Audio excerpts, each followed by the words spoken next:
આયુષ કુમાર અને જિલ્લા પુરવઠા અધિકારી એમ.ટી. મકવાણાના માર્ગદર્શન હેઠળ શહેરા મામલતદાર ધર્મેન્દ્ર પટેલ અને નાયબ મામલતદાર આર.એચ. તાવડિયા, સર્કલ ઓફિસર ભાવેશ પરમાર અને આર.સી. તડવી સહિતની અલગ અલગ ટીમો દ્વારા હોટલ અને ફરસાણની દુકાનમાં એલપીજી રાંધણ ગેસના બોટલનો અનધિકૃત રીતે ઉપયોગ થતો હોવાને લઈને આકસ્મિક ચેકિંગ બસ સ્ટેન્ડ, સિંધી ચોકડી અને અણિયા ચોકડી વિસ્તાર સહિત અન્ય વિસ્તારોમાં હાથ ધરવામાં આવ્યું હતું. મામલતદાર ધર્મેન્દ્ર પટેલ અને તેમની ટીમ હોટલ અને ફરસાણની દુકાનોમાં ઘરેલું વપરાશના બોટલનો ઉપયોગ થતો જોવા મળતા 27 જેટલા ગેસના બોટલો જપ્ત કર્યા હતા. મામલતદાર દ્વારા કડક કાર્યવાહી હાથ ધરવામાં આવતા હોટલ અને નાસ્તાની દુકાનોમાં તેમજ અન્ય જગ્યાએ ડોમેસ્ટિક રાંધણ ગેસના બોટલનો ઉપયોગ કરતા હોવાથી લોકોમાં ફફડાટ ફેલાયો હતો. જોકે મામલતદાર ધર્મેન્દ્ર પટેલ દ્વારા આ જ રીતે કાર્યવાહી આગામી દિવસોમાં પણ શરૂ રાખવામાં આવશે. તેમજ ફરસાણની દુકાનોમાં વપરાતા તેલ, ચણાનો લોટ તેમજ અન્ય સામગ્રીની પણ તપાસ કરવામાં આવે તે પણ જરૂરી હોય. ત્યારે એવું જ જાણવા મળ્યું હતું કે આગામી દિવસ સુધી આ જ રીતેની કાર્યવાહી શરૂ રહેશે કે પછી એક જ દિવસ પૂરતી કરીએ તો આવનારા દિવસોમાં ખબર પડી જશે તો નવાઈ નહીં.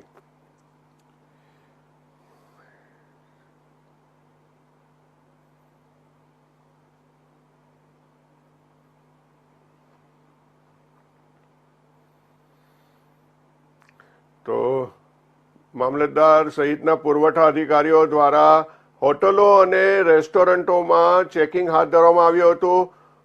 જે ઘરેલું ઉપયોગના રાંધણ ગેસના બોટલોની ઉપયોગ કરવા પર કાર્યવાહી કરવામાં આવી હતી. 27 જેટલા બોટલો ઝડપી પાડીને કેટલીક હોટલો અને ફરસાણની દુકાનો ઉપર કાર્યવાહી કરવામાં આવી છે. આગામી દિવસોમાં પણ આ કાર્યવાહીઓ કરવામાં આવનાર છે.